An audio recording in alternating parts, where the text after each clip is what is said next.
Let me just introduce Nick. Nick is the director of the Centre for Management Consulting Excellence, which is a professional network for the sharing of leading and emerging practice in management consulting, bringing together practitioners, academics, clients, and those considering consulting as a career. And it was founded by the Worshipful company of management consultants. And if you're wondering what that means, I'm sure Nick is going to be explaining it all to you in a while. Nick himself is a trustee, advisory board member, management consultant specializing in customer-led change strategy, business planning, with particular experience in financial services, change management, and arts industries. And he has recent board-level experience in the not-for-profit sector. He has 30 years consulting experience in strategy and change management across lots of industries, including banking, telecommunications, and he is leading the CMCE on a pathway to, as he describes it, sustainable growth. Nick's also a trustee at 2 musical education charities, reflecting his lifelong passion for music and this I think is a really exciting part, his ongoing attempts to play the guitar to an acceptable standard, a man after my own heart there. So Nick, I think now's the time for me to turn off this slideshow and for you to link your slides. Great. It's really, I'm really excited to be doing this session because if anyone saw a version of this for the Financial Services Club a few months back, that was a tight 25 minutes. This is a longer thing, so it gives me an opportunity to waffle on for a bit. But I have broken it up a bit in discussion with Simon, so at least halfway through, there'll be an opportunity to interact and ask questions, and that may be as far as we get, who knows. But that's the bit before I start talking about what consulting excellence means. So if you want to find out, then that would be a good time. It's probably a good time to run the polls, Simon, if you're able to do that, because I'd be very keen to find out 2 things. One is your kind of attitude and experience in consulting. And then the second we'll come to in a minute is a little bit more frivolous. Yeah, got 100% answers there. So let's end the poll and we'll see the results. It's about half and half people who are practicing consultants or like to move into management consulting, which is an excellent thing. I'm not sure what the none of the above is. I'd be very interested to know in the chat maybe. Okay, let's move on to the second poll. I think I can launch this actually. I've got it in front of me. So I have 2 sons. We'll talk about one of them in a minute because he's quite an amusing story and view on consulting. They're aged 34 and 26. I think they are anyway. Now, how many of them do you think work as management consultants? Is it both of them? Is it one of them, or neither of them? Okay, right.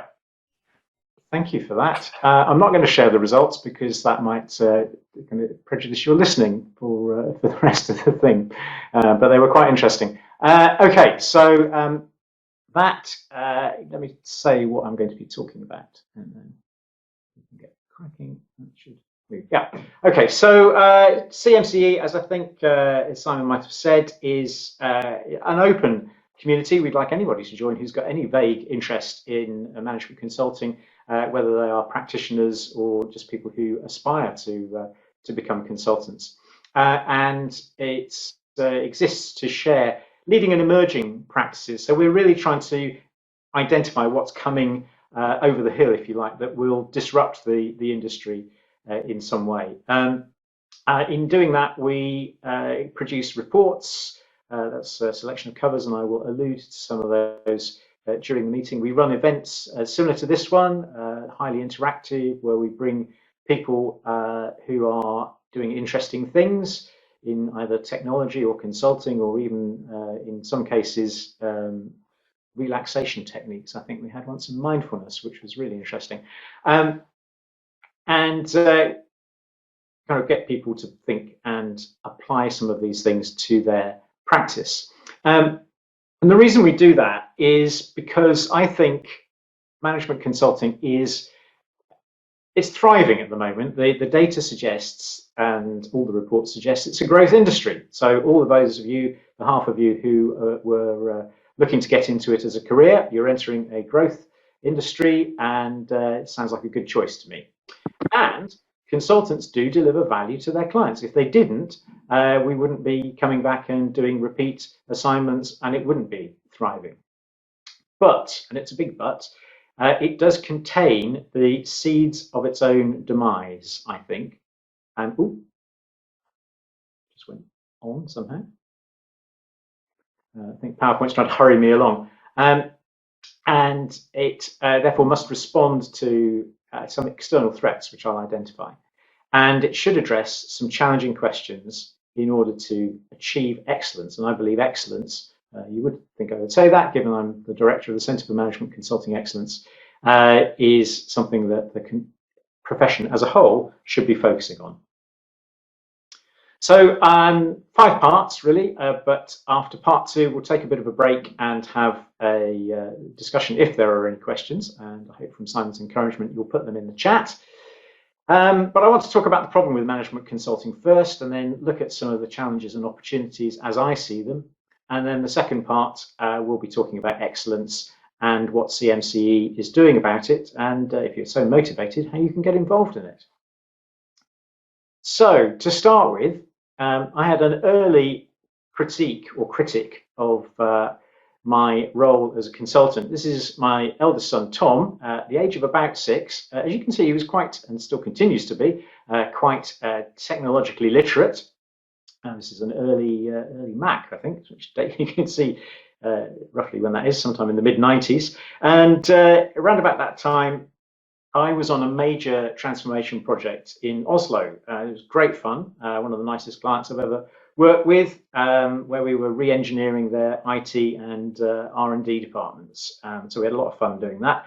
I'm not sure whether it achieved anything for the client, but that's another story. And my wife and son came over for the weekend, rather than me flying home one weekend. And as they were in the bus from the airport into the centre of Oslo, they passed a big hoarding with the name of the company on. And my wife turned to it and said, "Oh, look, that's the company that Daddy's working for." And Tom said, "Well, yeah, okay, what is it exactly that Daddy does?"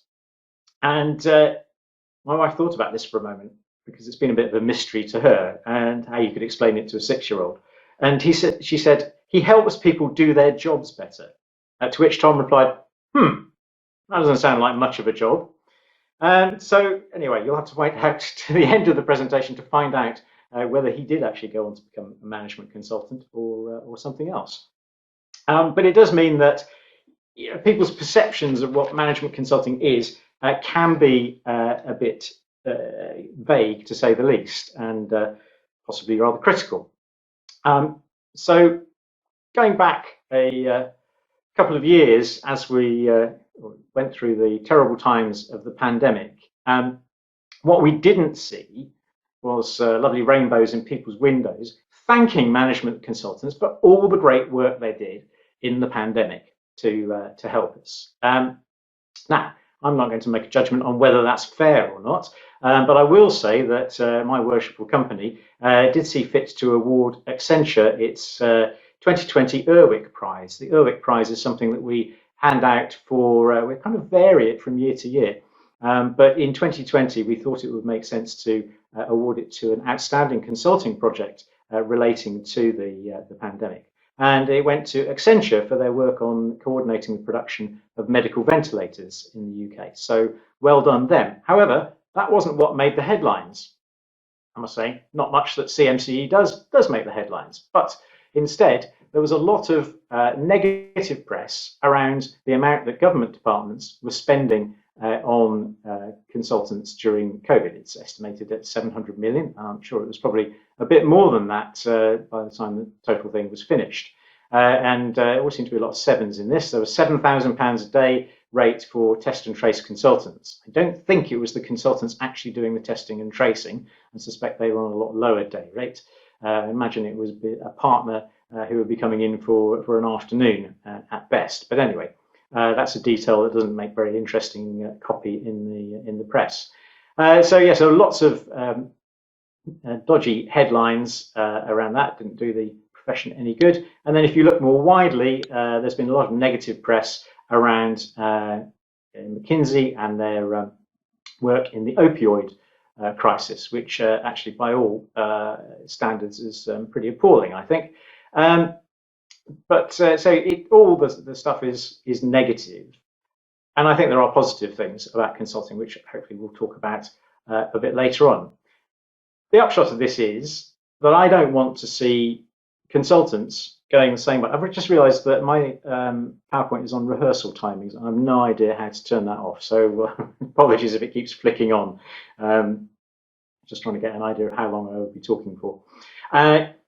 This picture at the bottom left, as I'm sure none of you know, is the Tallow Chandler's Livery Hall. It's not one I've visited, but it's a very clearly a very nice place with lots of nice candles. I don't know whether they're tallow candles or wax candles. The wax chandlers have their own livery company. I don't know why they didn't merge at some point. But anyway, nobody uses tallow candles anymore. The tallow chandler is not a profession. It's not as good as it was 500 years ago, I'm sure. So I don't want people in 50 years, 100 years to be going, what is it that management consultants did and why have they still got a livery company? Nobody uses them anymore. Because that is the threat that we, I think, face. So, just more recently, the bad press continues, or at least the semi-bad press. I was alerted to a couple of articles in the fairly recent edition of The Economist. I do like the title, so whether McKinsey and other consultants do anything useful. It's a very good question. We should always be asking that. But I didn't feel that the McKinsey article actually shed an enormous amount of light on what they did. It's a little bit more positive in the other, more detailed article about management's consigliere. If you've ever seen The Godfather, I think that's the movie where the term consigliere, meaning trusted advisor to the boss, became common currency. I'm not sure I particularly like its mafia associations, but it's quite a nice word. I'm currently learning Italian at the moment, so I'm collecting any Italian words that I can. So yes, it says McKinsey and its peers. In this article, they really meant the big strategy houses, Bain and Boston Consulting Group, but also looped in the big four accountancy firms, are more and more powerful, it said. I'm not sure they are particularly, but you can certainly make the argument that they have a power that perhaps isn't justified by the amount of intellectual property or real useful experience that they carry. That's just a position. It's also based on my personal experience of working alongside McKinsey on a couple of occasions. So we can criticize The Economist, but let's talk about the positives, the strengths of the industry. It's worth about 12.5 billion in the UK alone. So that's a pretty chunky industry. And it's been growing. According to these figures are mainly from the Management Consultancies Association. Obviously going to be a bit of a booster for the industry, but nonetheless, it's all very positive stuff. 16% growth in 2021, 13% this year. These figures might be a bit out of date because that was taken in the middle of 22. So it could well be that it's been it's gone up a bit since then. I don't know. And about 8 out of 10 cats, or 4 out of 5 people, are satisfied or very satisfied with their consultants. So that means that 20% perhaps aren't, which isn't a great statistic, but it would be interesting to dive into that and find out what their views were. But still, 80% satisfaction, not bad. I used to be in charge of customer experience strategy for BT, and we'd have bitten somebody's arm off for those kind of figures.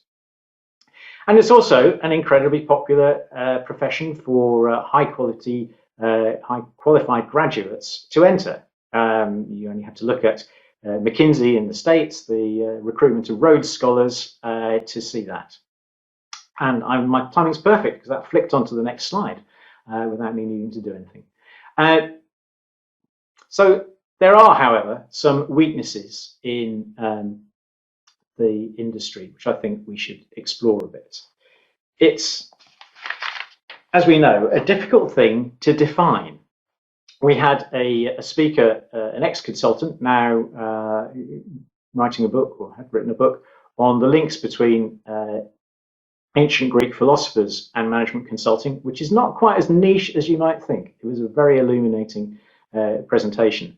But he did point out that some of the key problems with consultancy is that its results are intangible. And if you like, impression management is one of its core skills. So, you know, the well-produced PowerPoint deck, the sharp suit, you'll have seen it in the cartoons on the Economist slide a couple of slides back.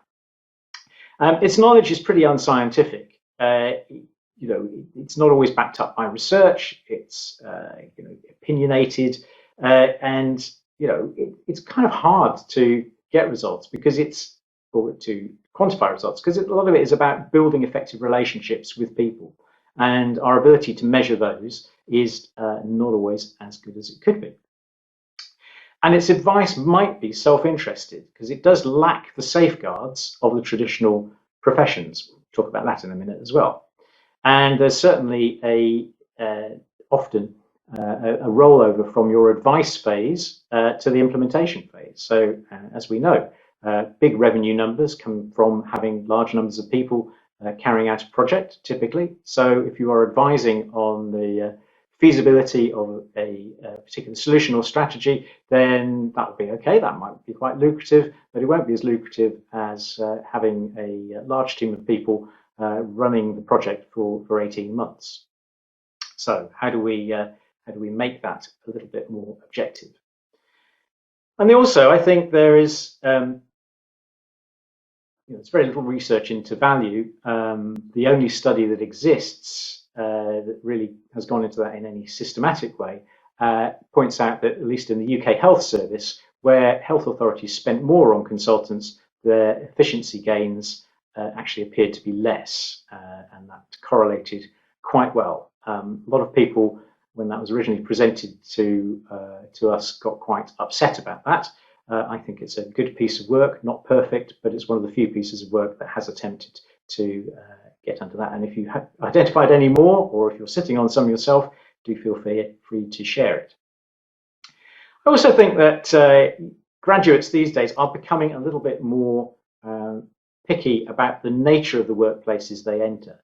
It's certainly not affecting, say, McKinsey's recruitment just yet, but I think over time we will see people not wishing to go into industries where they have to work enormous hours and where the purpose of those firms is perhaps ill-defined or even debatable.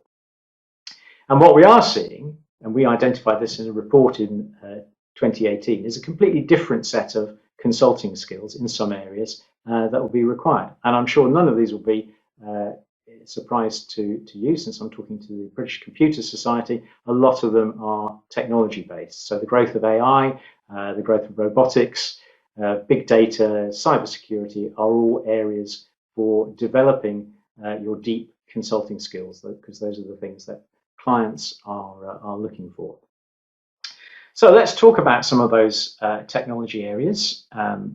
My background originally was in technology, so I just still have an abiding passion for it. It's kind of, if you think about the way particularly the AI and big data are going, it's fairly, it doesn't require a big stretch of the imagination to actually think that the robot consultant in some shape or form might come into reality. The reality being that it would be the knowledge of a consultancy in the form of an app. Why not? Because you could put some questions in and you could get some advice back. And I got very excited the other week. I'm going to take another slight pop at McKinsey, because they announced something called McKinsey Explainers. And I thought, this is it. They're starting to eat their own lunch, take the advice they would no doubt give to clients, and start to make their knowledge useful. And great when technology actually drives the presentation for you.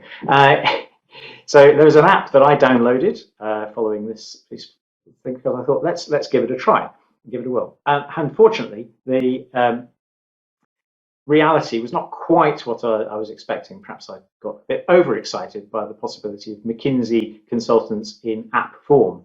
So I typed a few things in. This is actually my screenshots from my first go. So I thought, well, what's the thing that's facing us? Recession. Surely McKinsey would have a view on that because they keep sending me articles about it. So does the app tell me what to do about recession? No, it wants to tell me about cloud computing. Well, how about cost reduction? Surely that's the basic thing that all consultants will know about. No, they want to tell me about cloud computing. Well, what about automation? No result for automation? No, but what about cloud computing? So eventually I succumbed. And I got some rather boring things about cloud computing. We all know about cloud computing. I don't even know why you're telling me about this. And then in the end, I started to click on an article about what is the metaverse. I didn't really get beyond the first paragraph. So I think we've a way to go on that. But I am firmly of the belief that if you know anything about disruptive innovations and disruptive technologies, somebody, if they're not working on it already, will come along with a low-cost alternative using quite a bit of automation, using the ability to source consultants from different, perhaps lower-cost areas of the world to meet requirements of those customers, those clients, who perhaps wouldn't see themselves as McKinsey clients. The other area that we think we need to talk about is the growth of robotics and the growth of AI, because I realized in talking about this that there was, back in the 60s, I mean, this is before my time, but I remember reading about it in the 70s and 80s, that some forms of robotic consulting or automated consulting have actually been around for a while. So ELIZA was a program developed in the mid-60s, a natural language processing program, which had multiple applications, but the most popular one was a non-directive therapist. In other words, a therapist who simply replays to you, based on the work of Carl Rogers, the situation you're in. And you can see it, if you can read the screenshot, just asks you what's troubling you, and then uses a bit of language interpretation to kind of phrase back a question. And apparently people got quite sort of deeply into this. We'll come back to that in a minute. But fast forward about 40 years or so, 50 years even, and you may well be aware that a robot, literally a robot, pictured here, I was going to say she, but I'm going to say it or they, produce paintings. That's their kind of main gig in life. Appeared before a committee in the Houses of Parliament the other week to give evidence. I'm not quite sure if that was kind of just for entertainment's sake or whether it was a real part of the committee's hearing. By all accounts, it wasn't bad, but there were one or two glitches. They had to respond to pre-written questions, and the answers were a little bit robotic. I think we may be used to some of that in our live politicians these days. But that's a different topic entirely. Also, it had to be rebooted at some point. But we shouldn't discount this too much, because only today, because I am quite interested in following this up, I was invited to, or I spotted, a seminar produced by some learning development specialists on is AI good enough to deliver coaching and personalized skills development at scale. So people in the learning and development industry feel that coaching and mentoring are the way to go to improve the skill of your workforce. So what could you do about it? Most of the people on the call, about half of them, felt that it wasn't appropriate. And then Saffron Interactive, who are a learning and development firm, persuaded people, I think, that you could at least do a lot of the, if you like, the legwork, if that's appropriate, of coaching to get people to get part of the way down, developing a coaching plan, working with a coach. So this is very unoriginally also called AIDA, Artificial Intelligence Development Assistance. And they, well, there are multiple avatars that you can have, use kind of interactive language in much the same way that an intelligent chatbot would do to coach you in terms of setting your objectives, and producing a development plan and monitoring progress. So all the stuff you would do with the coach. There's still some human interaction required to really make this effective for individuals, but it does allow you to roll out a coaching model within your company at scale. So coaching is not the same as management consulting, but as I said, watch this space, or maybe watch another space somewhere else to find out what that looks like in future. In fact, the kind of space you could be watching, I'm going to go to the right-hand side of my slide first, because that was quite a neat link, is the virtual space offered by the metaverse. Now, I have to say, and I would really welcome people's views on that when we break for Q&A in a minute, about whether this is a real opportunity or not, because some of you may be old enough to remember Second Life, and which was around about 20 years ago, I think, which was a virtual environment, and people were piling into that. Consulting firms were setting up offices in this virtual world. And there's now certainly a business for businesses that want to sell their goods, sometimes selling virtual goods or non-fungible tokens within a virtual world such as this. So the metaverse is a collection of these worlds. There's a lot of work going on making them interoperable, so you could wander through from Facebook to wherever else a world is being hosted, Roblox or Minecraft or some of these things. So I think there's definitely something there, but I don't quite know what it looks like yet, and whether you would be meeting virtual consultants who would provide value-adding services in the manner of AIDA in the previous slide is a moot point. And I spent a number of years working for BT.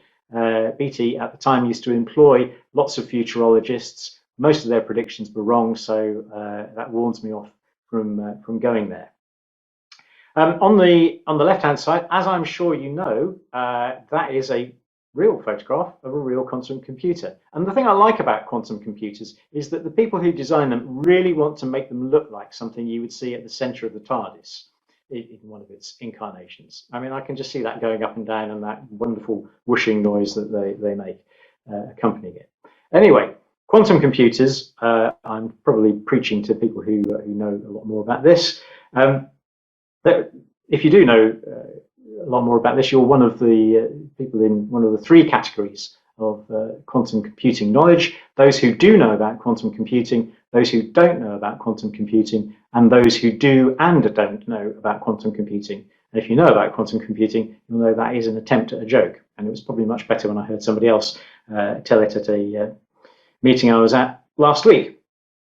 But it is moving out of the lab and into commercial supremacy. So I'm not just putting this in because it's an opportunity for consultants to go into their clients and go, hey, have you thought about quantum computing? But actually some of the things that quantum is particularly good at, so large scale, massive modeling problems that would take a conventional classical computer many years or millennia even, apparently, in some applications to work out, can be done in a much, much shorter time.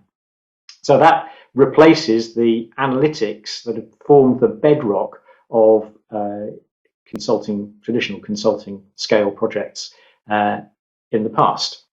So it's both a threat and an opportunity, because the opportunity is for those consultancies who understand this, understand the types of applications that work really well on quantum. It is definitely an area where you can go in and work with clients to identify new and transformative applications or use cases, to use the more current term, that would certainly help. So finally, in this section, I'd like to talk about something you may well have been experienced with if I'm talking to people who are working as independent consultants. The ability to crowdsource your consultant rather than go to a consulting firm is something that has grown over the last 5, possibly 10 years, and certainly over the last 5 years since I finished some of my long-term contract work. These are all organisations that I'm a member of, starting with CoMatch. Gives you, this is the client view, the opportunity to work with world-class consultants. That's nice to know since I'm part of their network. It mainly originates from the German-speaking European countries, It's now also in the States and very much over here. It's just recently been acquired by Malt, which is another freelance agency with, it says here, more than 420 freelancers. It's more global. I think Malt are just launching in the UK, obviously in line with their acquisition of Comatch. Choice is a relatively new player on the block. I always think they should be pronounced Schwa, but I'm told it's Choice. And they do a similar thing of connecting buyers and sellers. A bit more of a marketplace, I think, than Comatch is, where Comatch will go in with a more traditional sort of client relationship manager to set up the project and then put it out to the market. Similarly, or HiveMind Network, which is a more, I think, more of a firm, if you like, although you're not employed by it, you're still a freelancer working within their marketplace, but has more of a firm identity and also specializes much more explicitly in IT consulting. So may well be something that people on this call have experience of. I'm very interested in Deloitte Pixel because that's an initiative within an established firm where obviously they're realizing they don't always have access to the talent or recruit their talent for forming part of projects. So they are pushing the idea of a crowdsourced solution quite explicitly and positioning themselves as the agent, if you like, who will enable that crowdsourcing to find you, the client, the best team of experts to solve your solution. So I think Deloitte are definitely taking the advice that they would give to their own clients of eating their own lunch, because I do believe that this form of solution will become more commonplace and clients will start to look to the likes of HiveMind and Comatch, whose business is growing, so that's definitely a trend, rather than the traditional big firms with their higher overheads. So I thought this might be a good point to break, so let me pause slide sharing. In fact, let me stop sharing and then I can see people on the screen, which would be better. Good time for any Q&A. Hi, I'll go for it. Hi, Nick. Can you hear me, by the way? I can, yes. Yeah, hi. Hi, my name's Hutton. I run a small consultancy, and when I reflect back, I obviously work in technology, and when I now reflect on my consulting career, I think in the tech space, we don't clearly define between sort of hands-on IT and as a consultant to becoming a management consultant, where you're fixing more business oriented, and there doesn't seem to be a clear pathway. So you sort of end up there through a succession of projects, unless you work for a firm that specifically is a management consultant. And I guess my question was really around, is there any pathways or material for younger people? I'm fine, but I'm just thinking other people that are not going to big firms to go into that sort of, to move from IT sort of contracting and consulting into management consulting? That's an excellent question. I think there should be more kind of structured material than there is. There's a certain amount of guidance out there. You can possibly even find some on the CMCE site, but there isn't a structured pathway as such. I mean, my experience goes back to 1984 when I was, as I said, working in software development. The project I was on stopped. The client decided to pull the plug on it, and I came back from a weekend away to find out I'd been assigned to a consulting project that the consultancy part of the firm was running, and I had no idea what that was, except that it didn't involve delivering an IT system at the end. So I had to very much, there was nobody around who would particularly tell me what was involved. So luckily I had a bit of cover for a while. I was kind of a PMO, and there were lots of people doing the value adding work, which gave me an opportunity to learn from what they were doing. But that wasn't the best start, really, I think. It's okay to sort of learn on the job, isn't it? But that was within a firm, so if you're not... Yeah, sure. The reason why I asked the question is a previous company I ran, we were doing both, and it was more lucrative and interesting to do the management consulting type of work, but we hadn't realized we'd fallen into it. So it created a very confusing offering at times. Yeah. And it's confusing for the team as well. Evening, Simon. It's Phil here. Hi, Phil. Just throw a question to the community. So you and I come from a similar background, KPMG, where we knew a little bit about a lot of stuff, and the firm used that flexibility and that ability to adapt to great advantage. And that's a real asset for management consultants. When you then, as I've done, gone into a freelance role, knowing a little bit about a lot of stuff makes you a mile wide and half an inch thick, and you struggle then to find your place within the proposition space. What thoughts and what advice might you give to people who are coming into the business in that sort of way and find themselves, very good at a lot of stuff, but maybe not excellent at anything in particular? I think you can find the thing you are excellent within that broad spectrum. So it might be a bit of hindsight required, that you may need to go back to clients and say, I think I was really good at this. Was that what you found most valuable? And were you responding to Enrico's question? Sorry, I was just. No, I was just throwing something at Simon whilst you were off and sorting your window out. Yeah. It's great if you are an expert in, say, price modeling or web development or kind of anything where you can point to. I've done 10 projects in that.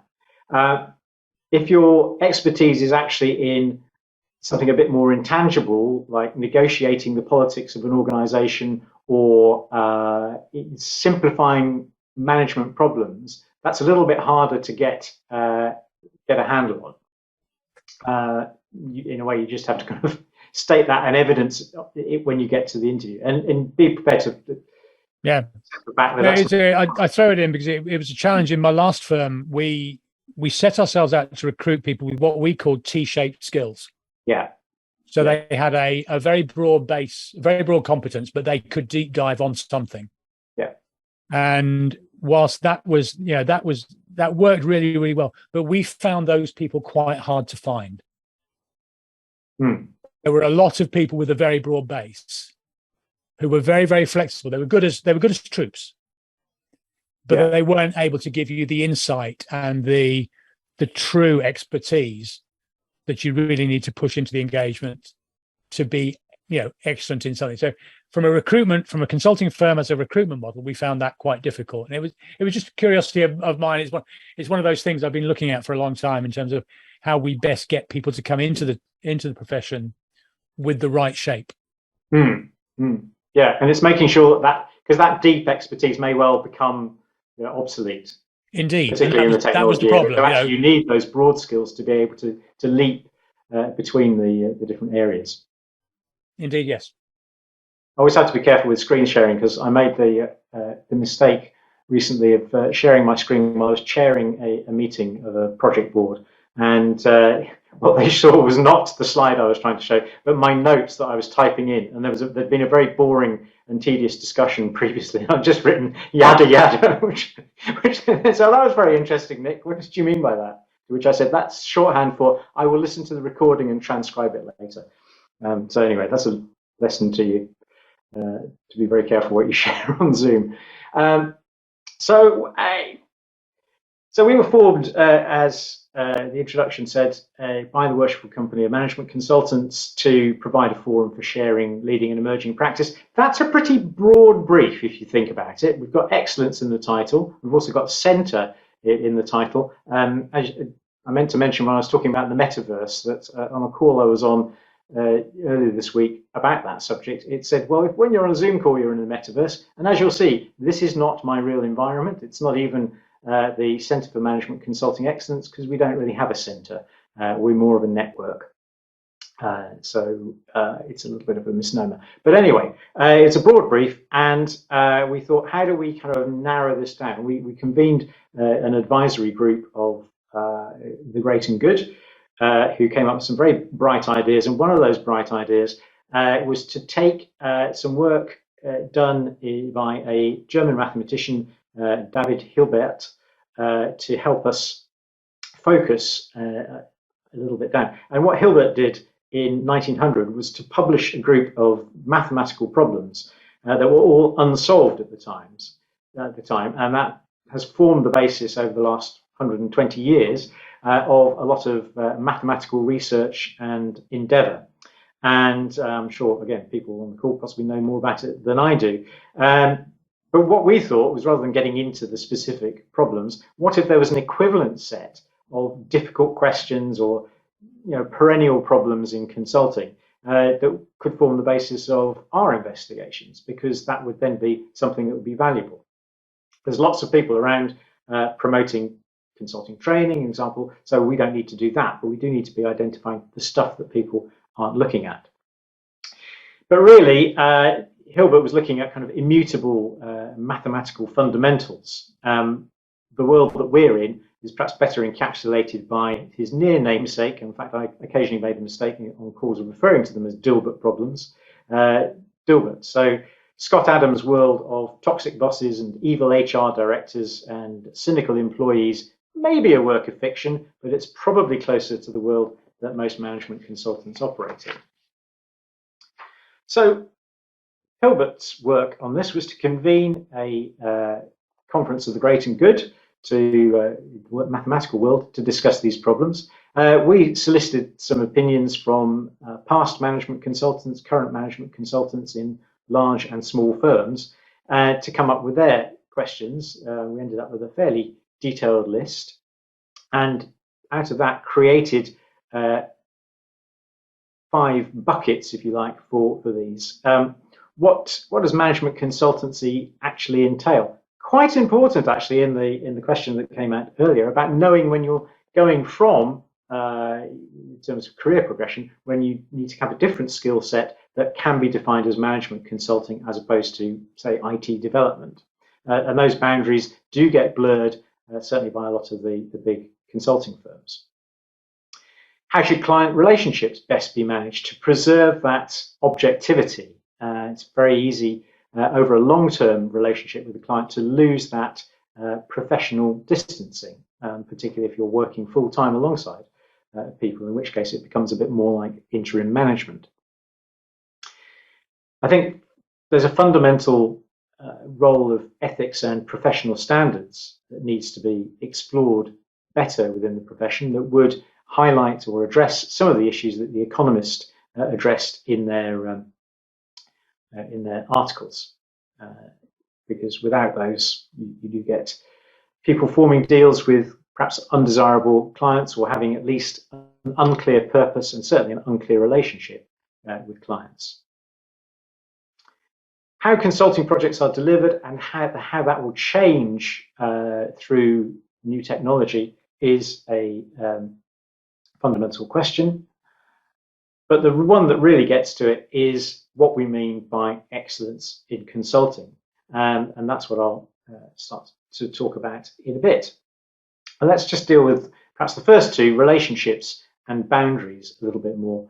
One of the reports that we produced, it was mainly aimed at the buyers of consultancy. So there's probably a lot of buyers out there who don't know it exists. So we should maybe do a slightly better job of publicizing it, because it gives some useful experience and learning on how to identify the best way to get value from your management consultant.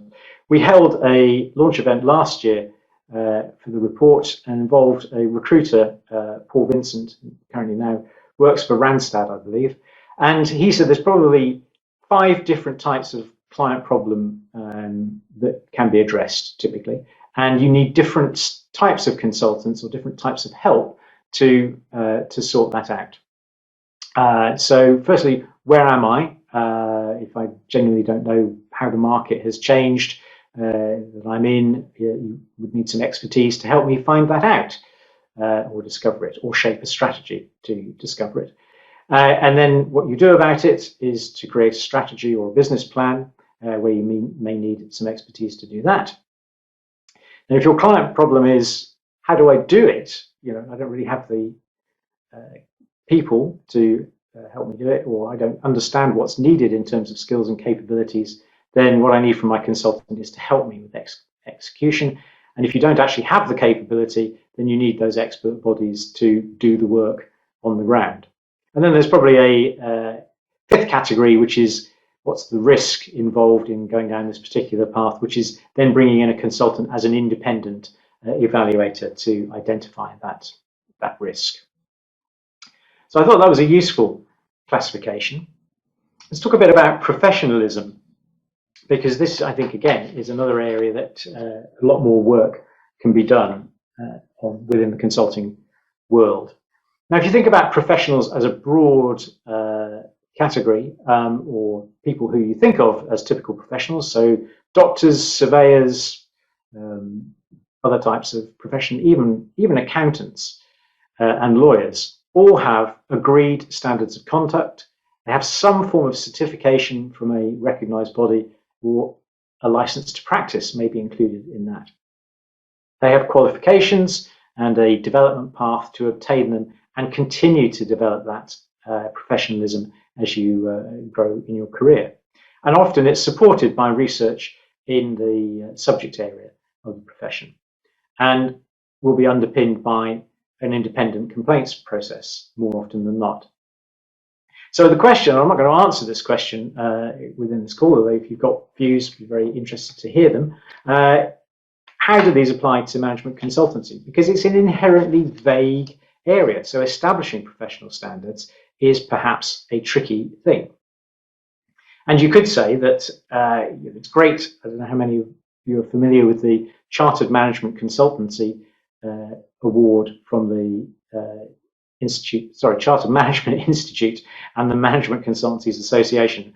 Very active in promoting that. I think it's a great idea, but if you started to make that a requirement to practice as a consultant, and we're a long way off from that at the moment, I should say, you might think, well, how does the profession continue to innovate when the standards are all based on what is received wisdom about consulting practice? Is it an unnecessary extra cost? I think it takes quite a few £100s to get that accreditation, and an investment of a good few days of your time to go through the various hoops to get it. I should say at this point, I am not a chartered management consultant, so I'm not speaking from my own experience. You might think, what value would a complaints process add? I'm not suggesting there is necessarily a need for one, because generally if clients are unhappy, they will negotiate the fees accordingly. And I've been in situations where that's happened, actually situations where I've been helping someone negotiate the fees, and I don't think that mine have ever been docked in that regard. And anyway, doesn't the value of consultancy, as I've said, lie in the quality of relationships rather than adherence to specific standards? So all of this underpins excellence in consulting. And really that's getting to, perhaps alluding to the previous question, is it possible to evaluate the performance of a management consultant effectively? And if so, how should we do it? It certainly helps if you're buying consultancy to know that you've got value from them. And are standardized methods in delivering consulting services important? Would they help? And how does the interplay between excellent consulting and client relationships work?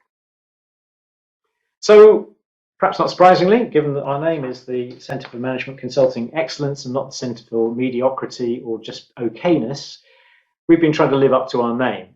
And we've been broadening the conversation that we started around the Hilbert or Dilbert problems and seeking the views of practitioners from large firms to sole traders, from academics, buyers of consulting services, and doing that through a series of roundtables and survey exercises to address some of those questions. So we're very much engaged with that area at the moment. And just to give you a flavour of some of that work that's going on, we've developed a role capability matrix. It's, at least in high level, I'll talk through that on the next slide. We've just kicked off some work in the professional standards area to look specifically on accreditation. And we have a postgraduate student from Coventry University Business School working with us on that. And we'll hope to get those results out sometime in 2023. We have a roundtable on performance evaluation, bringing together people from consulting firms, buyers of consulting, and anyone else who is interested. I think that's November the 24th. I'm not quite sure I didn't put the exact date in. It's not a secret. So that is coming up next month. And what we do with those roundtables is use it to shape kind of hypotheses about things that we might dive into in a bit more detail, or sometimes they have in the past created valuable intellectual property in themselves, which we then go on and share. We have no interest in making a profit out of any of this. We only do it to help the profession evolve. We have another roundtable coming up on golden questions. These are not golden questions that you as consultants should ask your clients, although that's possibly a subject for another roundtable, but it's golden questions that the client should ask the consultant to provide that assurance that they know what they're talking about and that they will deliver a good job. And then finally, that the thorny question of management consulting value and how to assess it is something that we are talking to Bayes Business School about. I said I would talk about the role capability matrix. This is it. Again, it's no secret. You can get it on our website, at least in a slightly similar form to this. This identifies 4 different roles that consultants play. It's a little bit similar to the model I talked about earlier, but this model comes from Professor Julie Hodges at Durham Business School, who's working with us on this. And here's where you act as either a provider of expertise, you're a provider of an external view, externality, or you're extending what the client can do, or providing this kind of independent endorsement of a form of action. So what we did was to ask our network what capabilities at a high level they thought were important. So you can see from here, there's a variation across the type of role that you have, with the blobs indicate the relative importance of the role. So business process expertise seemed to be the highest thing. So knowing how the fundamental processes work in an organization. As a former process re-engineer, I'm quite glad to see that one coming up well. But obviously industry expertise, industry experience, and a proven methodology were kind of important in the expertise area. Specialisms were important. So it was Paul earlier made the comment about trying to get people with that deep expertise. That's what clients value. They may get value from other areas once they've engaged the client, but certainly that's what they're in the market to understand. Similarly, if you are providing an extension to your client's capability, then that knowledge of the client organization is seen as being extremely important, perhaps not surprisingly. The one thing that didn't come up very much is proven methodologies don't seem to score particularly highly. Perhaps under the expertise thing, it was a little bit more than the other areas, but certainly not scoring very highly. Other things that we're doing, we're sort of digging a bit deeper into other areas. We've got an ongoing piece of work on how we get academic input from research into consulting. It's kind of another part of our mission, if you like, within the centre. Next month, we'll be holding our 4th annual CMCE Research Awards, awarding prizes to, or at least acknowledging research that's done into consulting, covering a lot of the areas that I've just talked about. I know what the results are, but I'm not going to reveal them until the 10th of November. So it's kind of like Oscars night, but with a bit less glitter. We're working with the British Academy of Management on their consultancy network, which has been set up in the last year. And again, that's a forum for a series of discussions to try and build on this academics and consulting relationship. Because I believe that with a bit more kind of academic rigor, consulting can improve what it does. I've mentioned the working groups that we've got around excellence in consulting. And there's just time to mention what we call the next gen initiatives. So particularly aimed at people who are looking at consulting as a career, typically at the earlier part of their careers, but not necessarily. We're running a series of discussion groups around specific topics. And in a sense, the purpose of those is to give people a sort of lower threshold to start considering themselves as having something to contribute as thought leaders, because that is the first time I've used that term, which is a very loaded term, in this talk, which I'm quite pleased about, but that was why we set that up. The first one we ran at the beginning of this year was around the post-pandemic world of work, various aspects of that, including kind of legal implications of virtualization and so on. The series that we have planned for some time in 2023 look more at behavioral risk, particularly personal attitudes to risk. And you can find out details from most of these at our website, which the address there. So, in conclusion, you'll be glad to know, here's a final thought. I'm going to explain what this diagram means at the moment, but as I've said, management consultancy is a thriving area. So it's all those of you who want to persist with it or continue enter it, it's a good area to be in. And there are many strengths. I mean, I've found it, spent most of my life in and around some forms of consulting, and it is occasionally stressful, occasionally frustrating, but a great area to work within. But unless consultants address the area of value and how it's delivered and be much more transparent around that, and do that through adopting ethical and professional standards more widely, then those technology threats will be threats, and it will be undermined by other people coming in and taking the place of consultants. So we're still developing our understanding of what excellence means. It's an ongoing task, I think. I don't think it's kind of something you do in a year. It's the work of many years. But I think it does, in summary, it means there's one area of deep expertise that you will have, whether that's a soft area or a content, technology, or industry area. You do need that either as a firm or as an individual to provide that value to your clients. But you do need to develop those broad skills, the other parts of the T, on relationship building and politics and so on.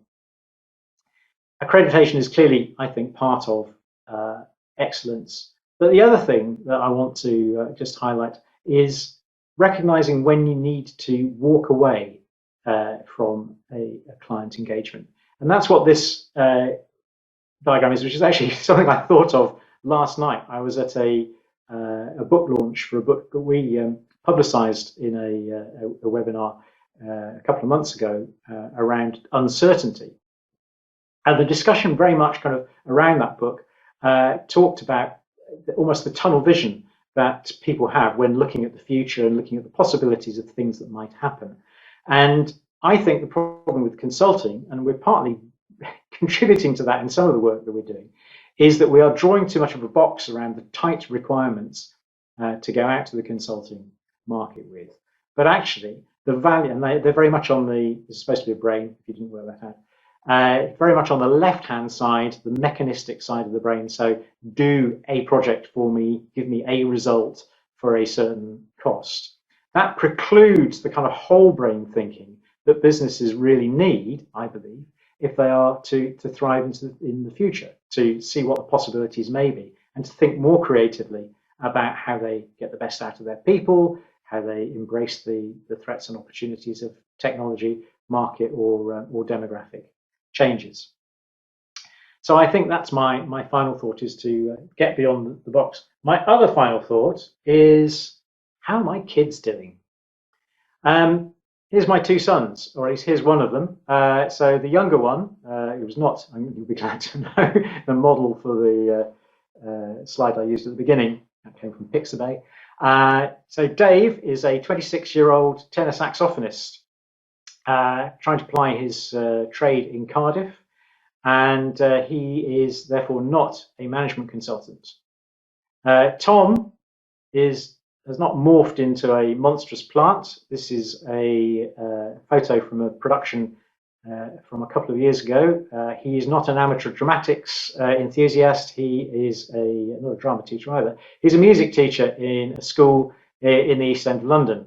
They do great productions because they invest heavily in music, so I love them a lot.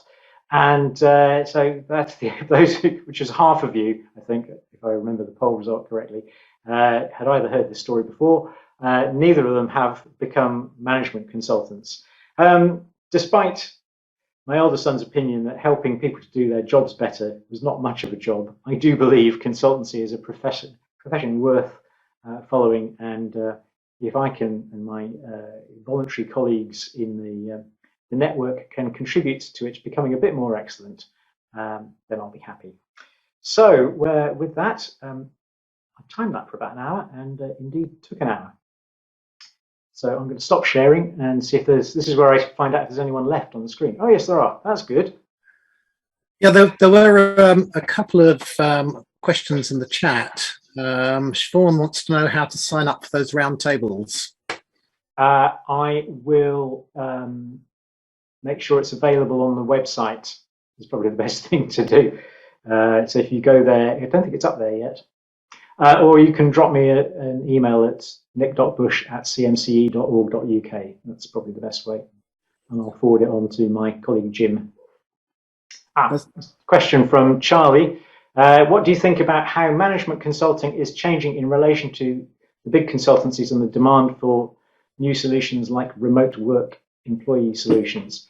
Yeah, clearly there are two parts to that, and they are related. So like almost everybody in the last 2 to 3 years, the nature of the workplace and what we understand as a workplace has changed. So virtual working is much more commonplace.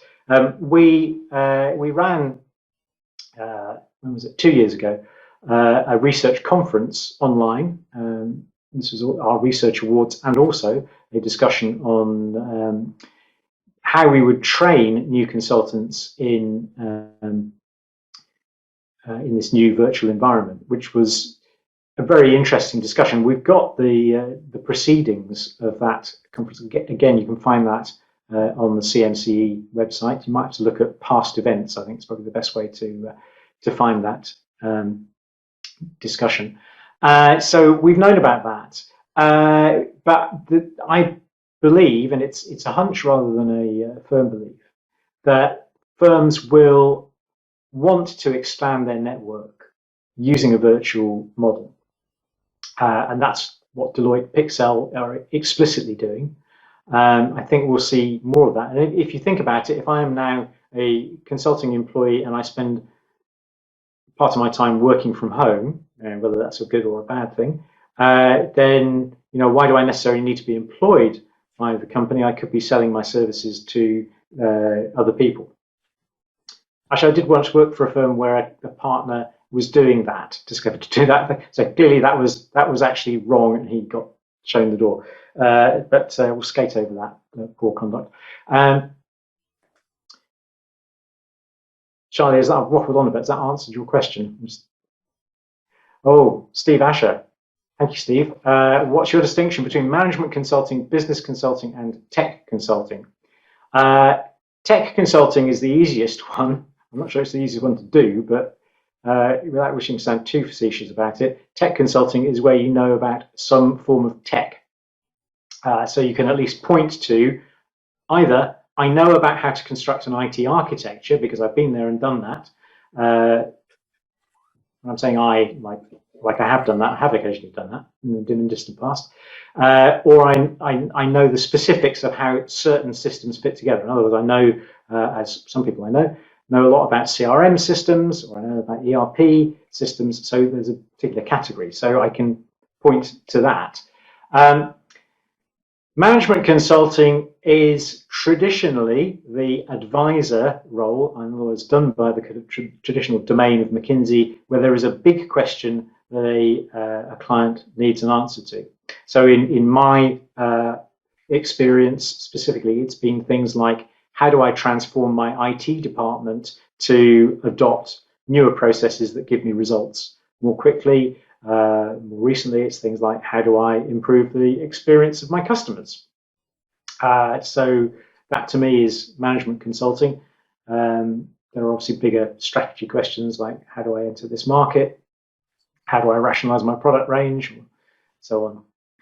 Business consulting, I don't know what business consulting is. I think that falls between the two, only because it came between the two in the sentence, but maybe it's consulting to small businesses. That's probably what I understand by it, where you're giving a specific business service like accountancy or things that relate to that. I see a fresh question from Phil there. Phil, you've got your camera on. Do you want to speak your question rather than us read it out? Yeah, sure. So in the business world around me, I see a lot of freelance coaches. People are cropping up everywhere in the networking fora that I get involved in, and they're coaching in all sorts of interesting and various things. They have no capacity to deliver significant projects. They are not, consultants or consulting firms in the way we might have recognized them in the past. And they're also quite noisy. They actually are, in my experience, are putting a lot of stuff out into the market. Do you see those as helping the cause or hindering the cause of management consulting and management consulting excellence? I don't think they're helping. I'm not sure they're explicitly hindering it, as long as we as consultants and they as coaches are very clear about the boundaries between the two. And they do overlap, because I've been in consulting roles where I've also had a coaching role with senior executives. It doesn't happen very often, but I think that the skill set is different. And as I said, the coaching side of things is in danger of being automated, as I found out today, and possibly before consulting is. But with consulting, you're looking at a business problem that may have a coaching element to it. In one firm that I work with, we merged with a firm of organization development consultants who would have explicit coaching relationships with senior executives. And we thought that was great, because we were more sort of slightly the left-brained processy consultants who would identify the transformation, but then we would need other people in to kind of work with the senior executives about how they engage their employees to support the change. I think your left brain, right brain thought line is really valuable, because there's an awful lot in there, as you say, around organizational development, where you've got a lot of the human interface and the emotional intelligence stuff, but also helping with the impact and effect of what process-driven mechanistic consulting you deliver a thing, but that thing has an effect on organizations, on people, on communities, whatever. I think that's a really interesting line of thought. I'd like to pick up with you afterwards, maybe, if I can. I've got my contact details. Find me on LinkedIn. Selling original research.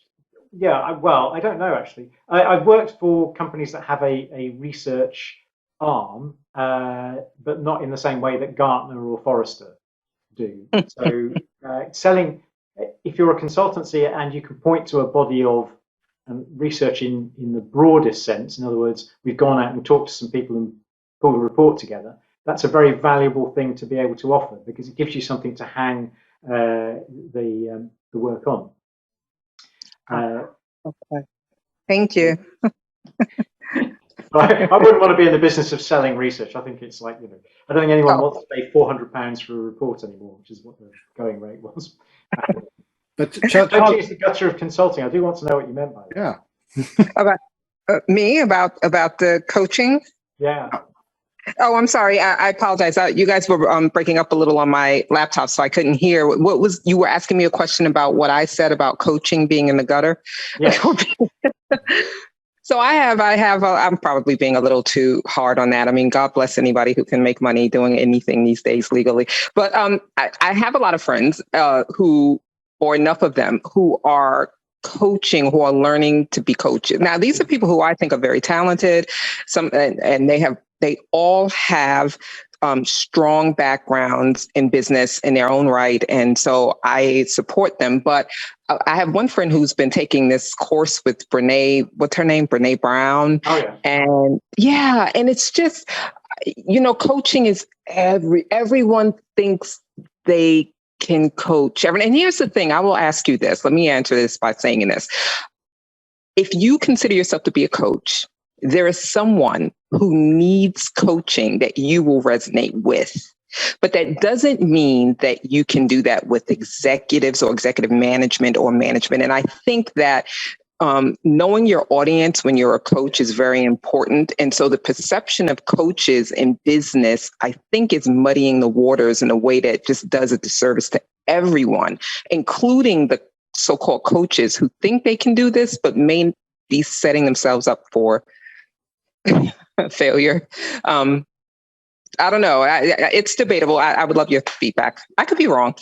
Yeah, well, I think it's important to, it's an area where, unlike consulting, there's quite a lot of qualifications. So you can do that and you can point to a Brené Brown certificate. That probably doesn't, unless you've already come from a background of being a senior executive, it doesn't really give you a ticket to coach a senior executive, unless you find one who's a fan of Brené Brown's work. And there may be quite a few who are.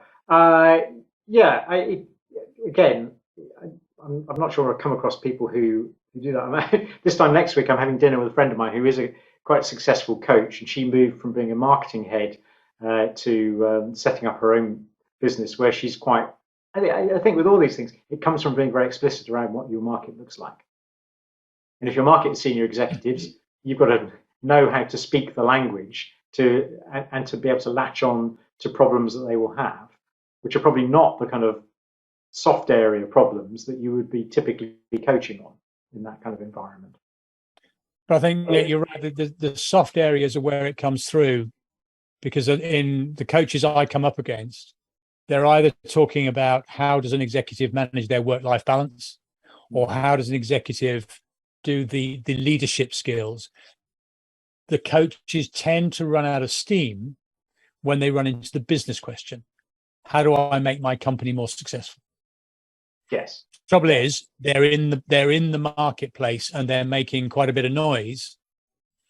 And so, if the executive is coming to market saying, "I need my business to be more productive or more efficient or more sustainable," they've got to climb over a bunch of a bunch of coaches before they get to the skills around the specific business issues. And I think there's a lot of coaches out there that I'm they're lovely people. I love them to bits, but from a purely business point of view, as a consultant, they don't half get in the way. Yeah, yeah. I have to say I've not come across that specifically, but. If I can just, before you guys move on, thank you so much for that, because you just made me realize as well that there's that gray area of executive consultant, or should I say management consultants, who are excellent coaches, and they ride this, like Gary V. I know all of you know Gary V. Gary Vaynerchuk. He is someone who is he comes across as a coach who's passionate. He is a coach. He is a coach because he understands the soft skills, or the things that are necessary that are. But he also is a very brilliant businessman, and so I know of a lot of people, and he actually coaches his audience on how to be consultants in a way that's powerful. So I don't know. I just think there's a lot there to explore. So thank you so much for answering that question. You're welcome. Yes, I wanted to know what would be the best way to be directed as far as getting the basic core foundation of the subject matter that we've been speaking of. Do you mean basic consulting skills, or? Yes, basically from there, and whatever else pointers may be able to be connected into that. There are companies that offer consulting training that might be worth looking at. We have a company that's kindly sponsoring our research awards this year called Elevation Learning. So maybe take a look at their website. Thank you. Okay. Well, I guess we should wrap it up there. Nick, that has been an excellent presentation about excellence. I enjoyed it a lot. The discussion was great. Great to see people contributing their own ideas and views. Altogether, a fantastic way to spend an evening. I enjoyed it a lot. So a very big thanks to you, Nick. Thanks to everyone who has participated and everyone who's watching out there.